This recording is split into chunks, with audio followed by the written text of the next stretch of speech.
and behold, chronic diseases are upon us. For our continent, one doesn't go and then we are on the other. We are now dealing with both of them. How to develop capacity for the unknown tomorrow? We don't know what tomorrow nutritional needs and public health needs are coming tomorrow, but how do we prepare them for tomorrow? We are preparing future scientists, future public health, but how do we prepare them for the unknown? While we are still battling with what is known currently, we are still battling with infections. We are still talking about WASH. A systematic assessment of capacity gaps is lacking. If we ask any person, where do we have a gap? We probably won't be saying, oh, we know exactly where the gap is, especially with high burden countries.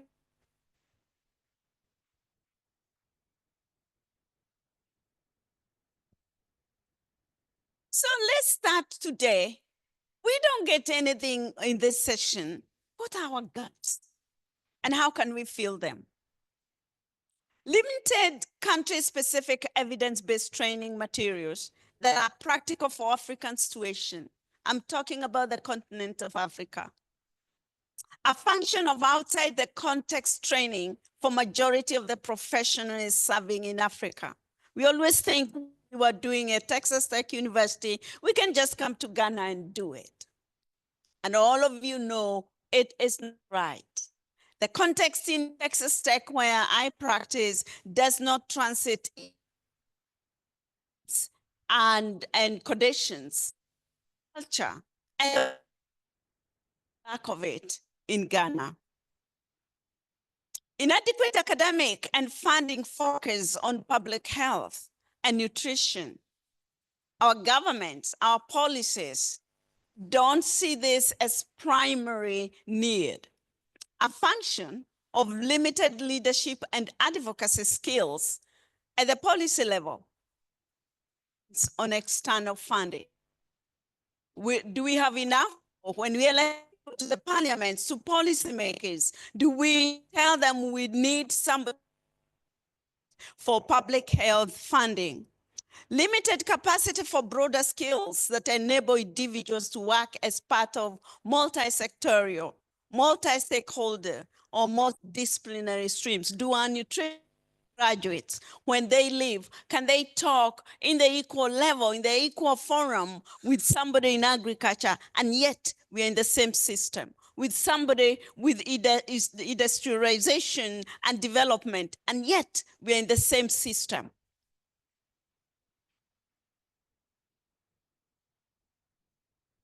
So we really do have to do capacity building. And I apologize for this slide, but it's just recapping.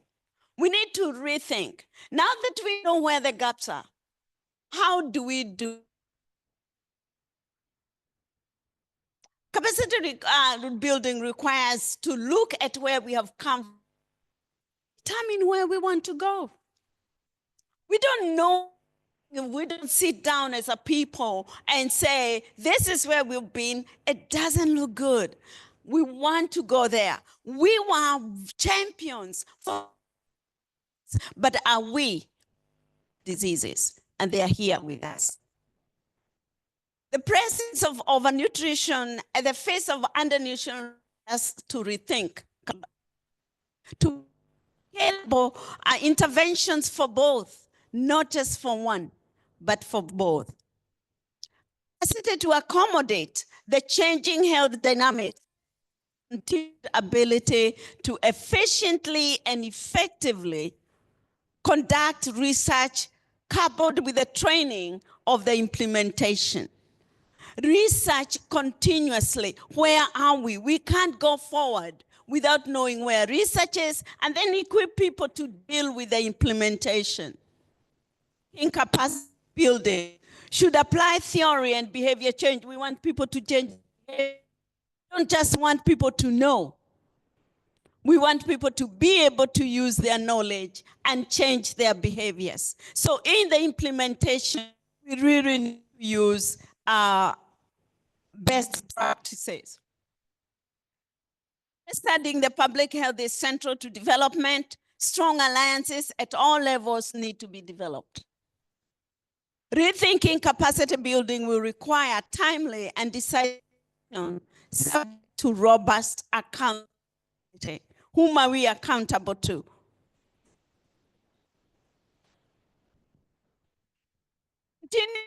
In capacity building, we need to think local context.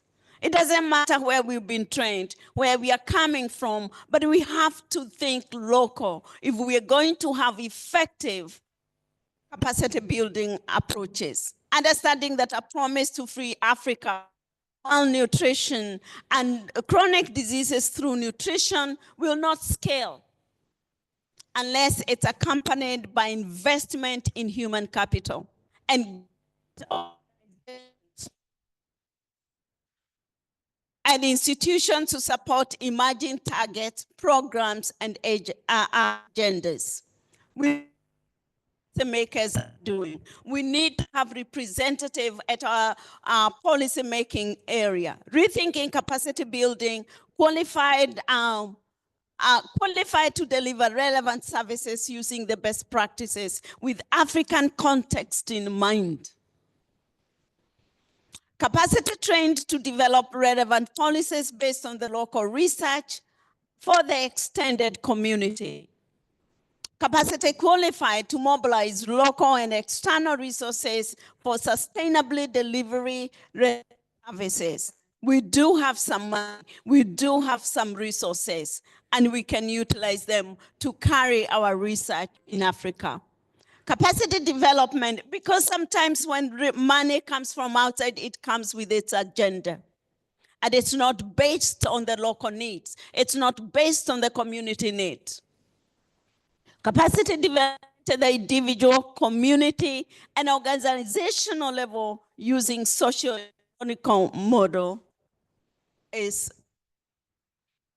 TED. I'm sorry, this is interfering. Promising capacity, product of evidence and policy.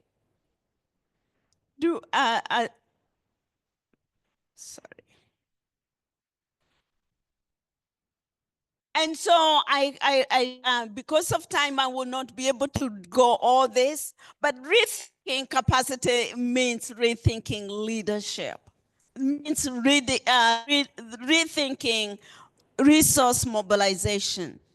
Again, it's so important that we have our resources just like we are building roads, just like we are building buildings. We will need to build capacity, human capacity, and invest there. That will take leadership. That will take some of us, nutritionists, public health, to go for the seats that make the decisions, or submit your papers to those people. We need to be influencers at all levels, not just nutrition, not just talk about nutrition, not about just talk to people about 5 vegetables a day, and yet they can't have it, and yet they can't, it's not because the system does not apply it. That is capacity building. When we are represented at every corner, and especially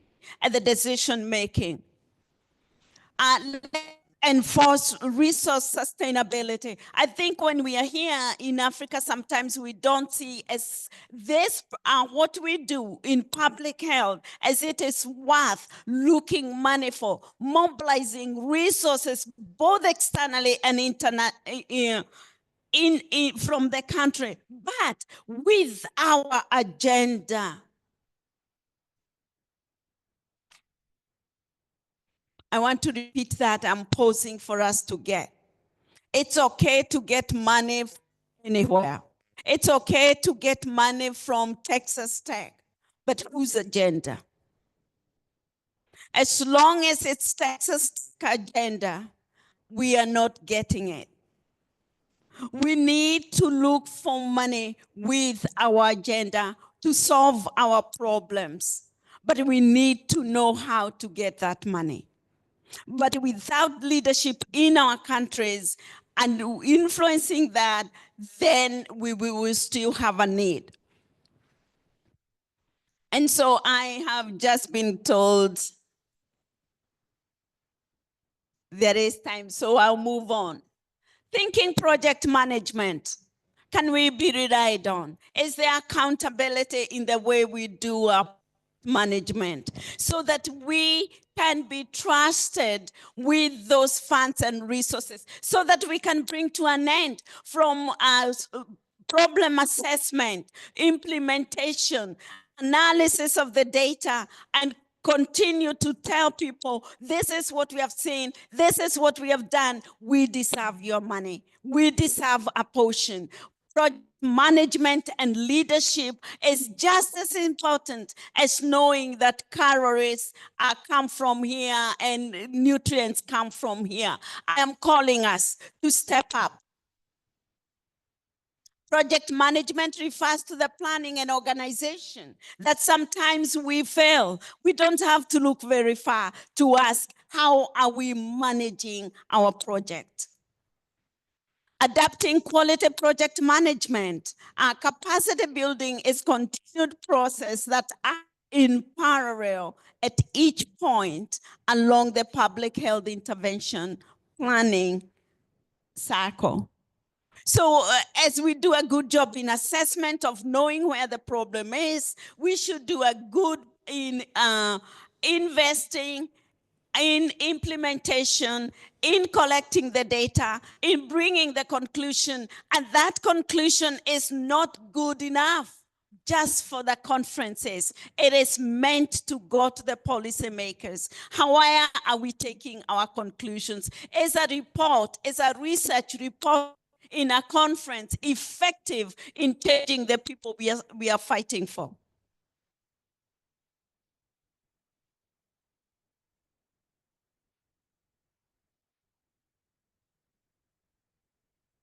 I'm sorry.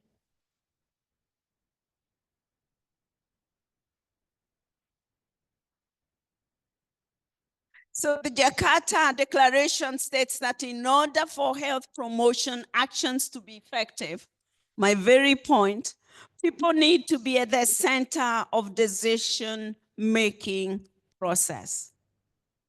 And we need this forum, this organization, for us to ask ourselves, who is at that center?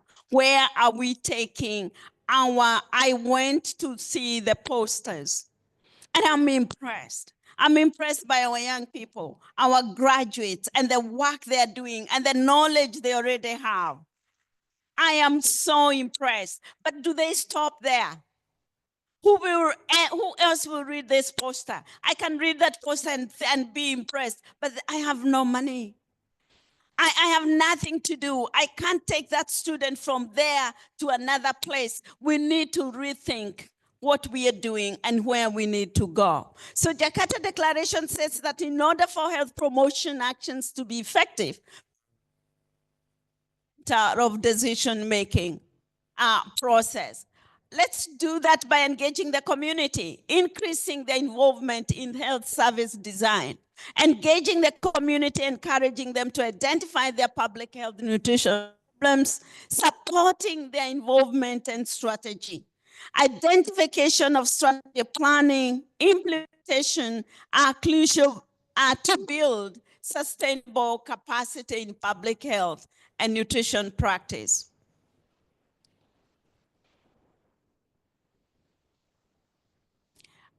I know, but I am having trouble here. I wish I had.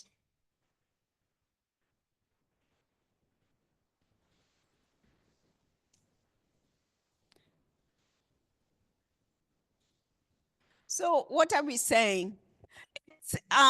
Know some slides. In this interdisciplinary space, professionals need to be fluent in discussing the concept and the construct of other disciplines. We can't do it again. It's alone. It's a system. to effectively engage with decision makers at other sections and seize opportunities to influence policies and programs. Educational training program must be guided by the needs of our society and continually be updated to reflect the new and forecasted nutrition challenges. Ultimate goal of capacity building is to effectively and address health problems. The identified intervention should result in competent public health workers, communities and partners, organizations in addressing current public health problems and have a pathway for future health status. But in capacity building, we do have a dilemma. High capacity training takes places abroad, which is brain gain. Studying abroad provides our scholars advanced training in research design, implementation, and analysis. Funding is not a limitation. Scholars are more likely to get scholarship and one-on-one training by a seasoned professor. Scholars only are trained in the most current methodologies and application in the country training. Again, I say in the country of. So that's again. What is the drain?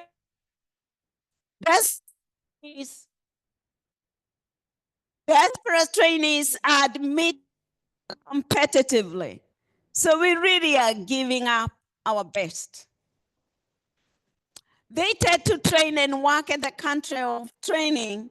Personal professional goals change when they're there. Scholars trained overseas tend to be out of touch with the ground reality in Africa. The country frustrates them when they come back, and they frustrate the country when they decide to come to the continent. Highly trained researchers in Africa are not always welcoming the diaspora scholars. Home-based scholars want a piece of the funding cake. Diaspora scholar is thin in funding research outside the country of their training.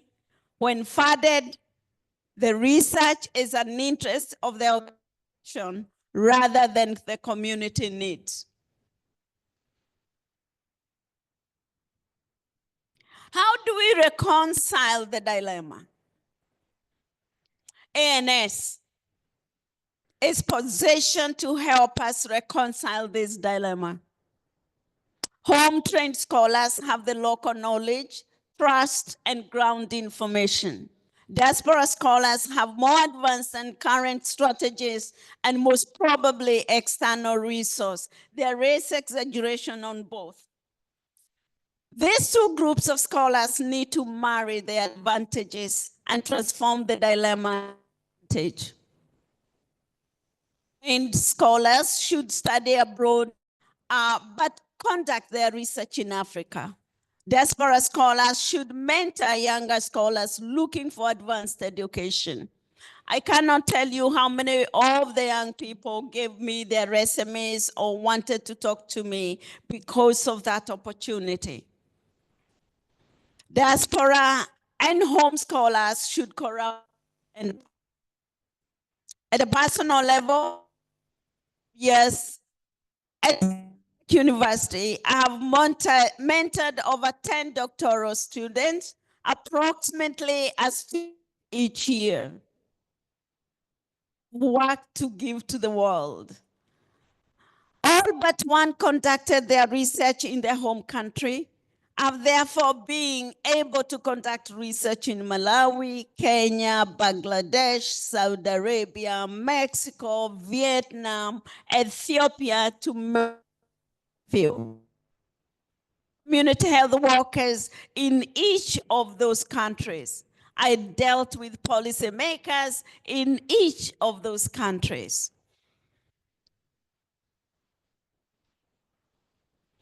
So just going back to what I've said as I finish, capacity building, do we know what we need? What knowledge and all sets do we need to ensure nutrition effective addressed? I'm sorry, I didn't bring my glasses, but I think we are asking, do we know the need? Do we know where we are going? Are we working together? Can diaspora scholars work together with home trained scholars to create more home trained scholars? What competences are needed for those working in nutrition to effectively change the disciplines? What contributions is required? And we can go on and on. And so with that, instead of reading that, that's a really summary of what I'm thinking. And so thank you so much. I'll wait for questions. Thank you very much, Prof. I've been informed that the structure, so remember when we started, we were talking about load shedding, right? In South Africa, we have load shedding. Ghana, you have load shedding. So I think we were on stage one, we're changing stages. So it's actually supposed to be a panel discussion, which is exciting because those of us who've been here since Saturday, I think the slides are coming out our ears. So yay, it's going to be a different one today. I'm going to request, please, maybe two gentlemen to help us move the podium a little bit to the side so that our panel members can come a little bit forward. Yes, you will come. I just need a little bit of rearrangement just so that our minds can also rearrange. So if we can have it, no. All right. Should we leave it? Okay. Thank you.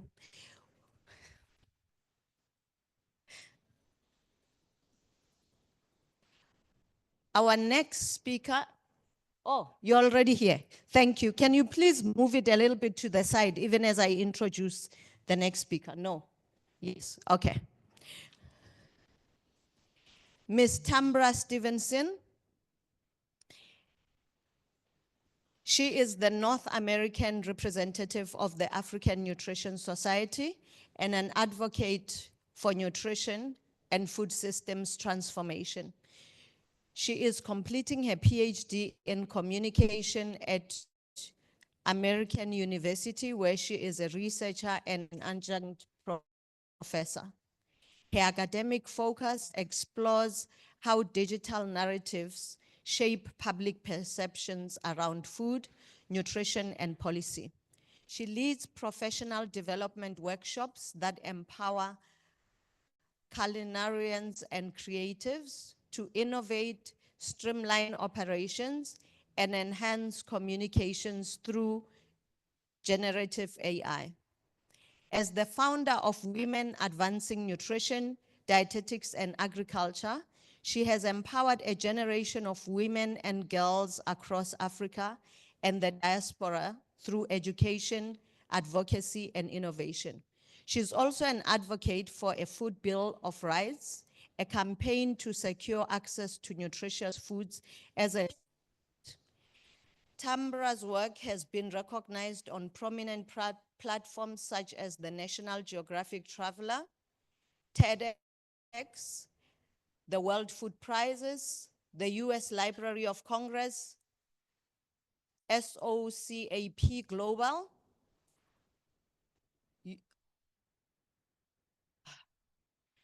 Uppsala Health System, and the Milken Global Summit, and in outlets like Forbes, the Washington Post, Voices of America, and Eating Well. Tambra had influential roles, including executive on the USDA's NARE Advisory Board and the Nutrition and Health Workshop Group for DC. Welcome. Ms. Mabra.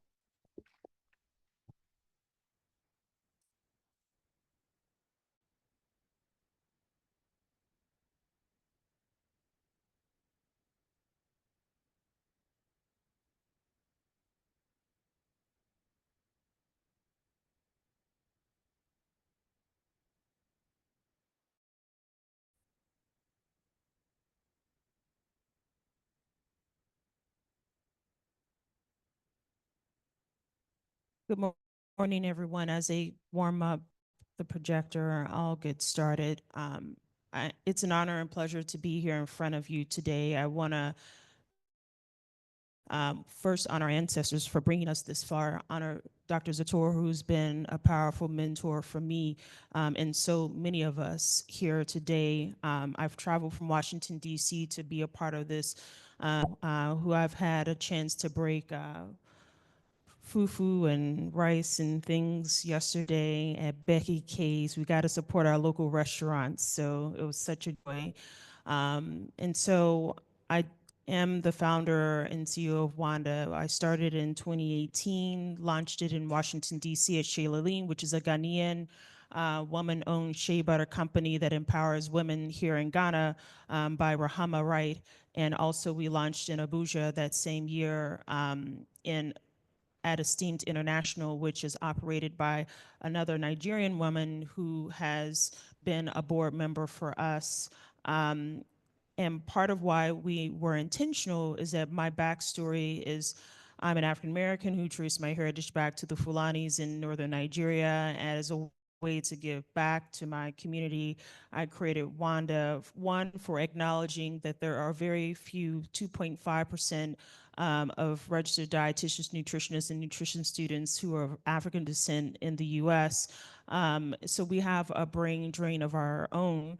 And at the same time, we have a need to build a pipeline of more women and girls of African descent to be the food heroes that our community needs. And so for us, that puts us in a position of capacity building, because before we invest in food, we believe that we must invest in the human potential of our food system.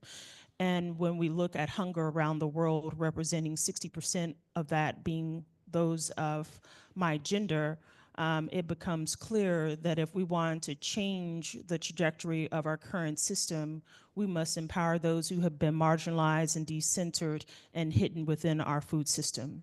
And so for us, that became very clear, our three key pillars are education, advocacy, and innovation. I'm going to show a quick video that highlights how we use storytelling in the work of Wanda and how we center women and girls within our work.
Yeah. You'll have to read the subtitles, my apologies.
So we are Wanda. Thank you so much. So that video is to demonstrate the importance of storytelling. I know as someone who's come from the traditional nutrition background, I graduated from Oklahoma State University with my degree in human nutrition, pre-med, and Spanish, and my master's in public health at Tufts Medical in health communication, now completing my PhD at American University School of Communication, where I'm also a professor of media there, because what I determined very quickly is that as we focus on nutrition, we have to understand that research, yes, is the backbone of the clinician, but media and policy also is a social determinant of our health. And so because of that, it became very clear that the narratives, as Chimamanda Adichie has shared, is a dangerous narrative that we have shown around who should be the hero in our communities and what food should be the healing meals of our communities. And so that is why the work of Wanda is twofold, of advancing in nutrition through the lens of an African diaspora narrative, but also those who are changing that narrative should look like us as well. For too long, we have not been the heroes of our story, and we say no more. And so the work of Wanda builds on that, of understanding that Wangari Maathai, Fannie Lou Hamer, Harriet Tubman, so many women that we did not learn in our history books as well as our nutrition books have played a critical role in mapping the pipeline and roadmap to food freedom and the work that we lead through Wanda. And so I wanted to share some of the work that we have been doing both in the diaspora and here on the continent. In our first pillar on education, we began with changing that narrative through the story of Little Wanda, a children's book that we have now produced in local languages like in Hausa, Kiswahili, and Amharic, and we share those stories to children in the local community before we publish those books, meaning we go in country. We have them translated by those from the community, and so the first book, Little Wanda goes to Nigeria. She learns about Salamatu Garba, who's in Kano, Nigeria, operating WOFAN, which is the Women Farmers Network. And in that storyline, she talks and learns about different characters like Mamadou Millet or Hassa Hibiscus and how they're using those foods to help combat diabetes, but also understanding how Western foods such as donuts and sweets and cakes have been part of the culprit of changing the trajectory of non-communicable diseases in our communities as well. And so it uplifts a young African girl as the aspirational character that we typically do not see in our storylines, and show that those foods that are to heal us come from Wofan down in Kano, Nigeria, operated by Salamatu Garba, to be able to help heal her community. Once we began to use story, it became very clear that parents wanted to have dolls, and so we began creating a Little Wanda doll, which is a talking doll. We have a design patent on it, and so I would also implore for those, intellectual property is critical in our work as well when it comes to innovation in this space. And so the idea is that you can begin to play with food and understanding the role that toys is not simply just play, but it's also a form of intervention. And so we worked with Nigerian singers to prepare even songs that we can produce and demonstrate and perform within classrooms to begin think about what stories, what songs do you have that uplifts your food culture. I didn't grow up with those, and so I knew that became an opportunity. From there, in creating the books and storylines, we wanted to get into understanding how do we begin educating the parents, particularly our mothers, and those who are aunties and our nanas. So we take a multi-generational, multi-sectorial, and multi-geographical approach to the work that we do. And so through our One Academy, it became an opportunity to create a hybrid learning platform where we are educating women around their local foods, and showing that there are women who are Black African women growing foods in the community, and to show them we're, again, not simply consumers, but we're producers, and that we're operating food retail outlets, everything across the food supply chain, and that you can help build your own gender inclusive food economy by supporting women who look like you.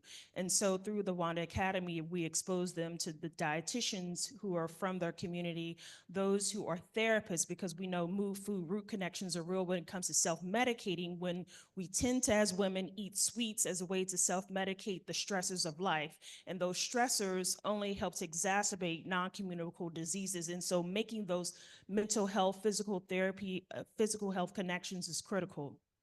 From there, we began realizing that we need to also invest in women. And so during the midst of the pandemic, we created the Wanda Scholars Program that started off as an endowment at Oklahoma State University, where I was the only African American in my program at the time, and said, why were my family members not in college prior? So I talked to the granddaughter of the enslaved within my family. Henrietta was enslaved in Corsicana, Texas, well in post 1900, even when emancipation in 1863 had abolished slavery.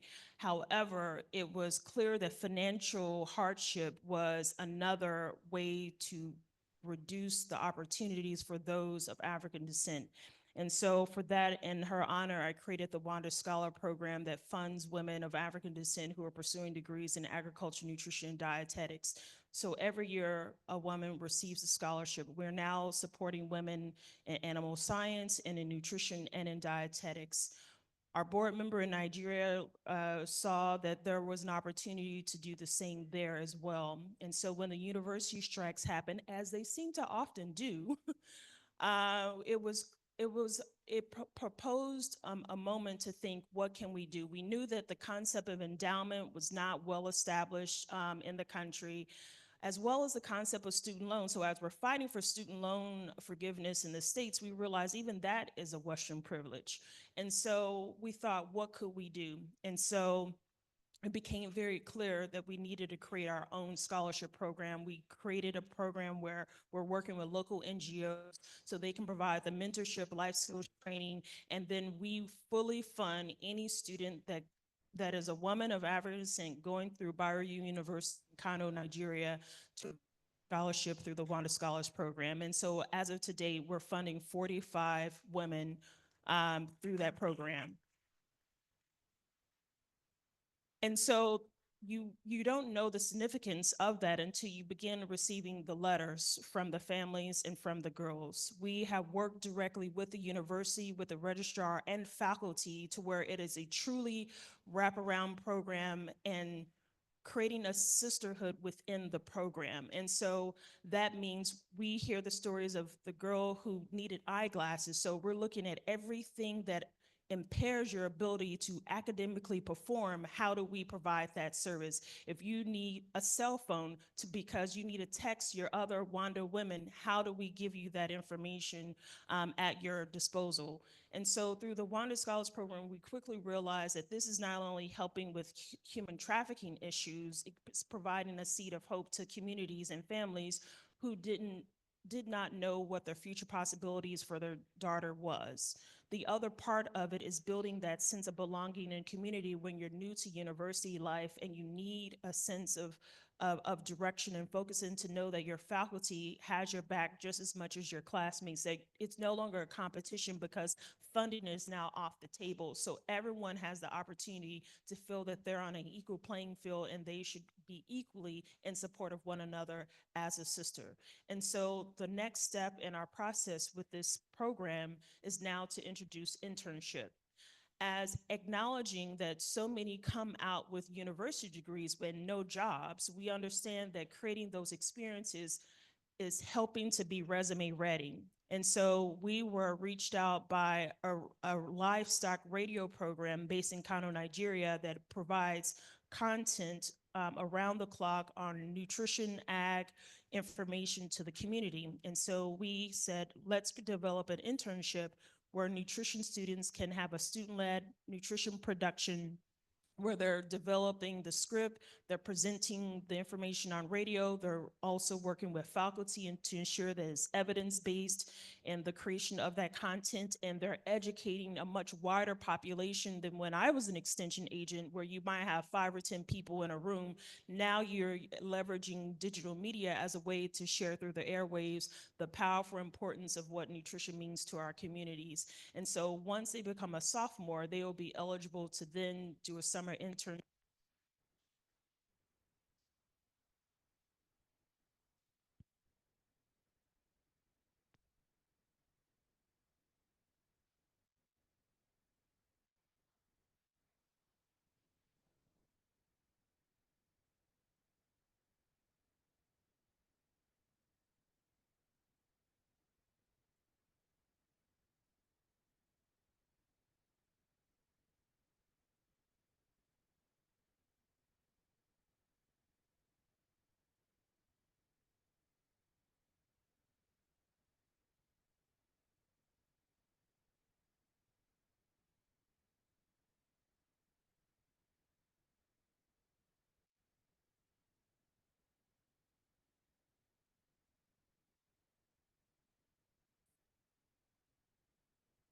Classes. And what we when we start to share our stories and we start to see the common challenges, like the idea that in Kenya, they're not learning their local foods in their curriculum, that the medical profession manages what is implemented within their learning profession, that's a problem. How do you not learn about your local African foods, but you're learning about Western foods in an African country? Blasphemous again. And so for me, it was became very clear that the challenges that we think we have in the diaspora, we have many shared challenges here on the continent, which is why we have an opportunity to work together.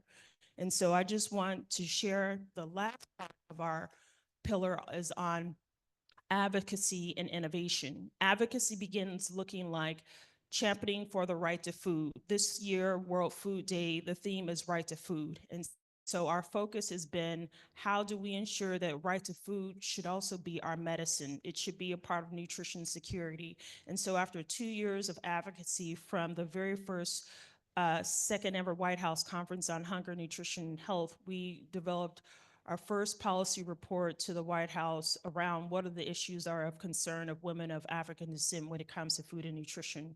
They heard us, we spoke to them directly, and as of this year, we were part of a group of human rights leaders that came to the White House to speak to their domestic policy council and their representatives on who are equity officers across the federal agencies to this idea of why right to food is so important, why there should be a White House council established on food and nutrition security, as well as an adoption of the Food Bill of Rights that we have crafted. We have worked tirelessly to not only show that the data around right to food is something that people care about, but it's something that people want to see changed in our countries. This is an idea that we also want to share and exhibit here in the continent, of understanding that right to food is something that we think is a privilege, but it actually should be a fundamental right. And it's part of universal health coverage when you think about how food is our medicine.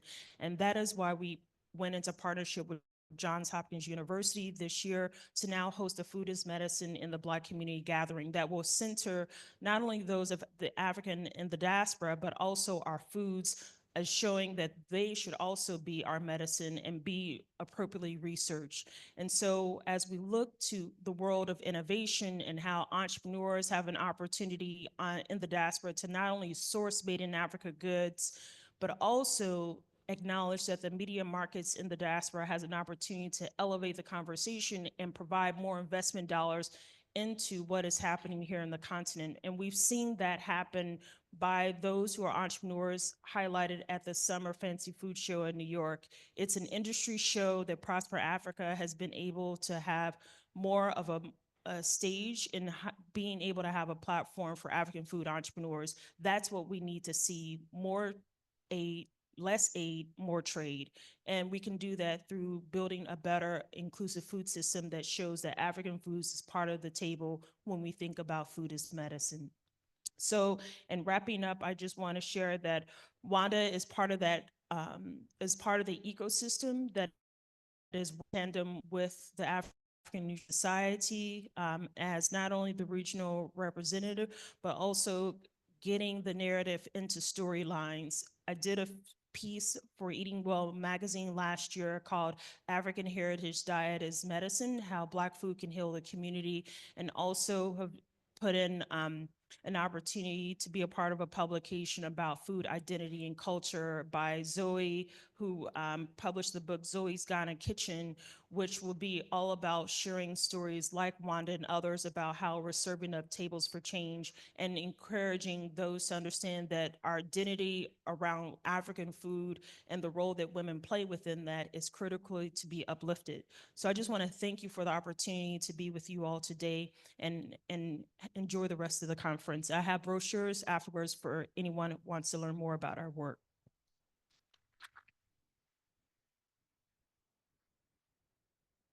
Thank you. Thank you very much. That was very enlightening. And the sense I'm getting is that food is definitely a weapon. And it's impressive that our young girls and mothers, aunties, you mentioned aunties as well, that are being brought forth into this war to protect food as a human right. Thank you very much. So our next, I want to say speaker, but she is actually just part of the panel, and we're going to have a panel discussion. So I want to encourage also the young people, please prepare questions as to how can we grow in the African diaspora as far as nutrition is concerned. So our next panel member is Professor Folake Samuel. She's a professor of community nutrition at the University of Ibadan, Nigeria. She has over 2 decades of multidisciplinary research collaboration and programmatic experience in micronutrient nutrition, child feeding, and food systems innovations. She's an alumna of the African Nutrition Leadership Program. Yay! She's part of the family. She's dedicated to mentoring upcoming young nutrition professionals and deeply engaged in research efforts.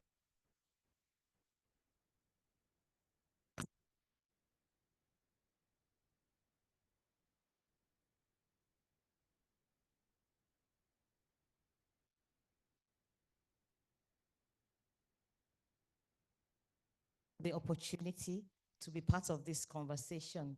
And thank you, Professor Morimi, for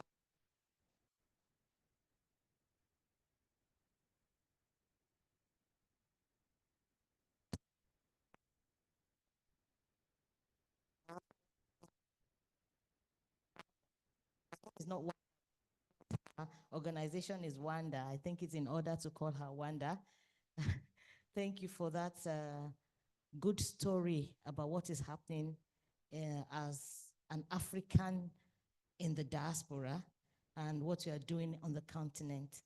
After my own piece, my brother will also come up to give us an inspiring personal journey.